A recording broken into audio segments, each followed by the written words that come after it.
Good afternoon. Welcome to our daily Zoom webinar dealing with issues concerning child custody, child maintenance, and divorce.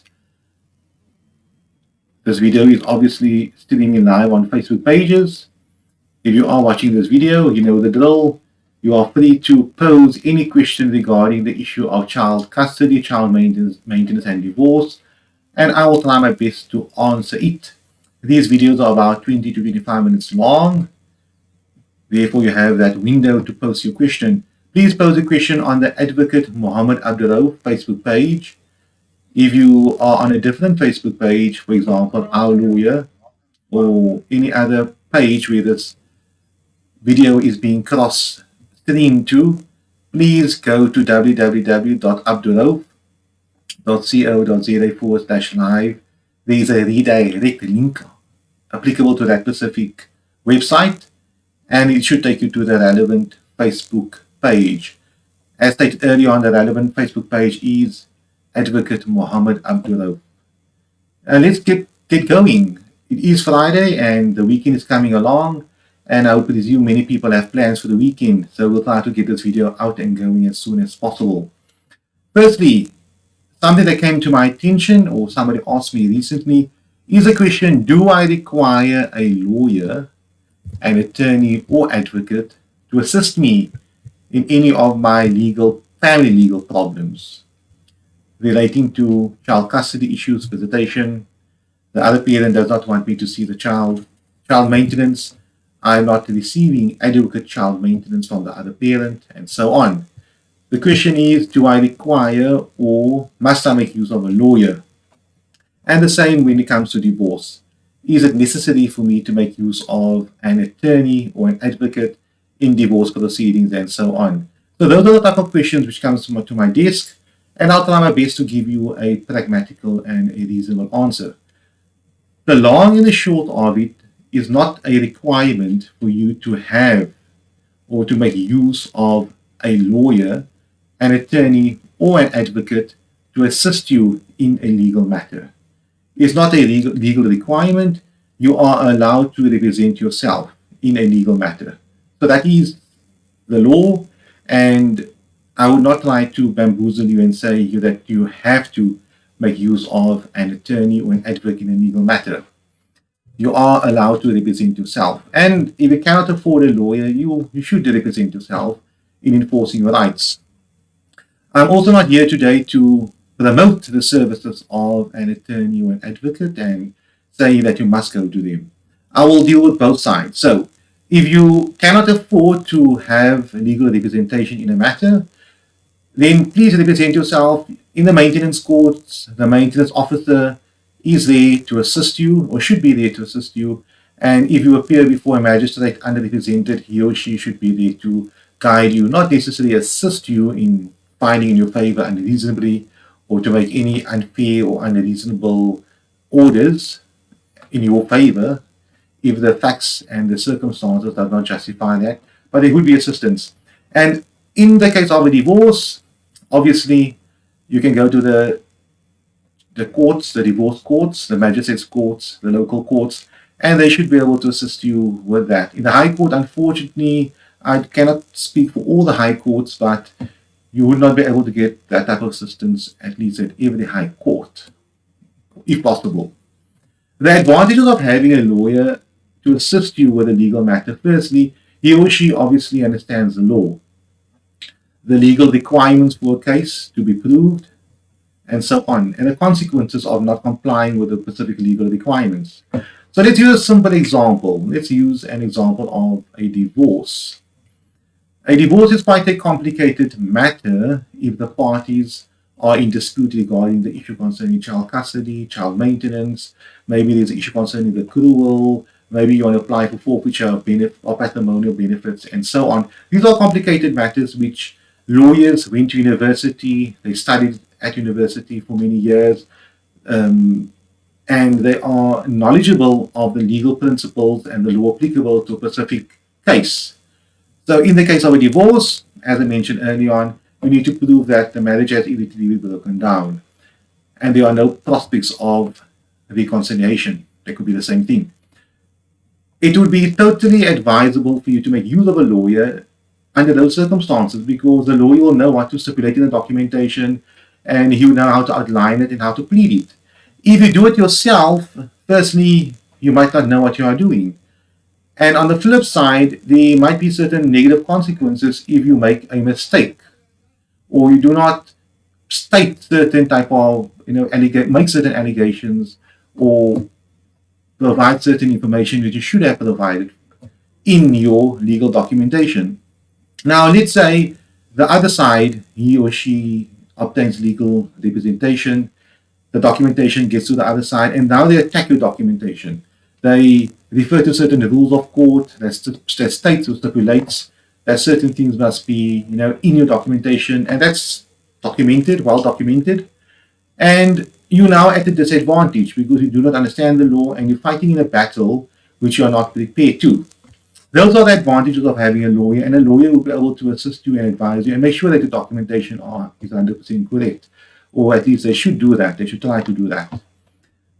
So that's the two. But if you cannot afford a lawyer, you cannot afford legal representation, the law does not force you to make use of a lawyer. You can represent yourself in any legal matter, and hopefully by doing that, you would have done your necessary research. I always advise people who come to us and they cannot necessarily afford legal representation. I advise them, the best that we can say is consult with us maybe the day before the court matter or the next day after the court matter, once you know what happened at court, and we could maybe guide you or maybe advise you on whatever issues has arisen at court or may arise. But that's something else. So the long and the short, you do not require legal representation. However, if you do have legal representation, obviously there are advantages in having a lawyer represent yourself, and especially so if the other party has legal representation. It's like playing a chess game. You never played chess before, and you want to compete against another chess player. You will struggle. You'll have to learn the rules very quick, whatever procedures are applicable, and so on. So let's move on. Now, where can I say, is it advisable, not advisable, most probably okay not to make use of a lawyer, but at the same time, holding the back of your mind that a lawyer will always be best. So let's apply the domestic violence court procedure. Let us say you are a victim of domestic violence, you are being sworn at a lot, you have been physically abused emotionally and so on, and you'd like to obtain a protection order against the other party. Under those circumstances, you can approach, or you should approach, the domestic violence court in the magistrate's court in the area where you reside, and they have forms, documentation. There's clerks to assist you. So you fill in the form, you mention the details of you and the other party, the incidents of domestic violence, what you want the court to order, and so on. So that's form-based. You submit the documentation, and the court will now have that evidence, and you made the application. So you did not require a lawyer to do that. However, should you most probably know what you are doing, obviously you will stipulate relevant information in your application. It's all done via handwritten. You're welcome to attach printed out documentation. So where the knowledge comes in, and maybe I can advise you, if you are making a domestic violence application on your own, please ensure that you stipulate all the incidences of domestic violence in reasonable detail for the other party to be able to answer that, and the court will be able to deal with it accordingly. So under those circumstances, I can say if you are a victim of domestic violence, you can't afford a lawyer, go to the domestic violence court, do your best, just be logical and reasonable, and unpack your case as best as you can. Say, on a Saturday morning, I came home, I've been abused, I've been hit, I've been sworn, these are the circumstances around that, then that's fine. Then we move on to the next point. Unopposed divorces, another example where a lawyer, a legal representation might not necessarily be applicable if the estate is quite small, there's not much to deal with. Let's say there's only a car, and you agreed upon the husband keeps the car, or the wife keeps the car, or she keeps the household content of the house. There are minor kids involved, but you came to an agreement regarding the kids will stay with the mom or the dad, and maintenance will be paid in so much an amount. All that information can be stipulated in a settlement agreement, on same paper, parenting plan, depending what the contents are. And you can proceed on an unopposed basis to the relevant court. It could be the High Court as well, if you understand the procedure. It could be the divorce court, the local divorce courts, the magistrates courts. So there again, having a lawyer would be advisable, of course, make life easier.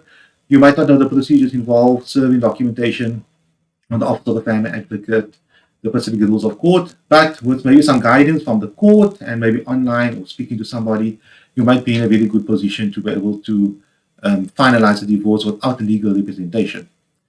Where else? Child maintenance applications. There again, you do not necessarily have to have a lawyer to assist you. You go to the maintenance court, you fill in the relevant forms, you attach whatever you can attach. Obviously, you want to be smart about it. You want to outline your income. I earn a salary of so much money. I sell something on the side. I get a rental income, whatever the case may be. So that's your income. I have some policies. I get every month 10, 50, 20, and whatever the case may be.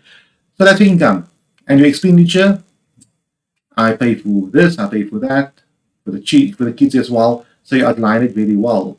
You're obviously going to court well prepared. And maybe with some advice, you went online, maybe you visit our website, ourlawyer.co.za, a lot of information on child maintenance application and so on, as well as domestic violence. And you take that information, you digest it, you can't afford a lawyer, we respect that, and you present it as best as you can. So that deals with your specific circumstances. There again, you do not require a lawyer. Where I would specifically advise someone to make use of an attorney or an advocate or a legal person in assisting you in a legal problem could possibly be in a divorce matter where there is a lot of assets involved, minor kids, pension funds, a lot of issues involved. And you know there will be issues involved because the other party will come and attack you, and fight you on these specific issues.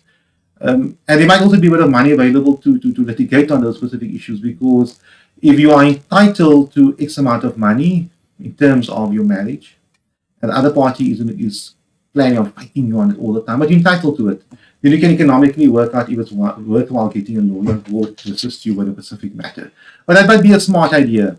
You wouldn't want to, even if the divorce is unopposed, you would want to ensure that your settlement agreement dealing with child custody, child contact, maintenance, the pension fund, the property, and so on, the clause stipulated therein is correct.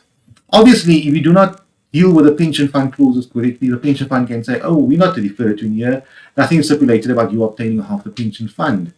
If you agree with the other party regarding child custody, for example, the kids will stay by you, but there's an understanding that the kids will not require your consent to travel to the maternal grandparents who lives in England twice a year, then you might decide to have a clause in there stipulating that the consent of the other parent is not required when it comes to, traveling overseas to specific countries. So that could be very smart and very wise to speak to a lawyer before that. So you might decide to attend to your own divorce, but go to a legal person to assist you with a settlement agreement, a parenting plan, to ensure that it's legally sound and legally compliant. So when you do go to court and you finalize the divorce, the document that will live on post the divorce, your marriage might have come to an end, but it is a legal document that lives on, and that will be your consent paper, your settlement agreement. If you have any questions, this webinar is streaming live on Facebook pages. Please feel free to post it, and I'll try my best to answer it. There's another 2 more minutes on this webinar. I will just conclude on the issue regarding legal representation on child matters, child custody, divorce matters, and child maintenance matters. I would recommend at the start, speak to a lawyer. That's why they are there. But if you cannot afford to have legal representation, I would advise you to prepare your case very well. Do not, for 1 second, expect the court to be on your side, in the sense of, despite you not being able to prove your case, you're expecting the court automatically to find sympathy in you and to feel sorry for you and to give you what you want. Therefore, if you are claiming 500 rand maintenance, but you have no proof, you cannot even explain to the court why you require 500 rand maintenance for what you required for. Don't expect the court to be sympathetic towards you. But if you require, for argument's sake, 10,000 maintenance, whatever the amount is, but you can explain the kids' school fees cost so much money, this costs that much, rental costs so much, extramural, transportation, excuse me, and so on. You can unpack it. You can explain to the court. Then, at those circumstances, obviously, even if you had a lawyer present, the lawyer would have done exactly the same. That's it for me today. I see no questions online tomorrow. Sorry, tomorrow we're not going online on Facebook Live again. But from Monday we'll be back online again. If you have any questions, any queries, please follow the Advocate Muhammad Abduroaf Facebook page. That would be the best way to find out when our next webinar and next video is. There is a reminder link. If you are part of these pages, you can just click on the reminder link, and before the video starts, you will be advised of. Otherwise, whenever you go live and you are part of these specific Facebook pages, our lawyer, Advocate Muhammad Abduroaf, and so on, you should get a notification, and feel free to pose your question. Maybe what you can do is type out your question now, and when I am live next time, you can just post it and I'll try my best to answer. Have a wonderful weekend, and we will see each other next week. Thank you.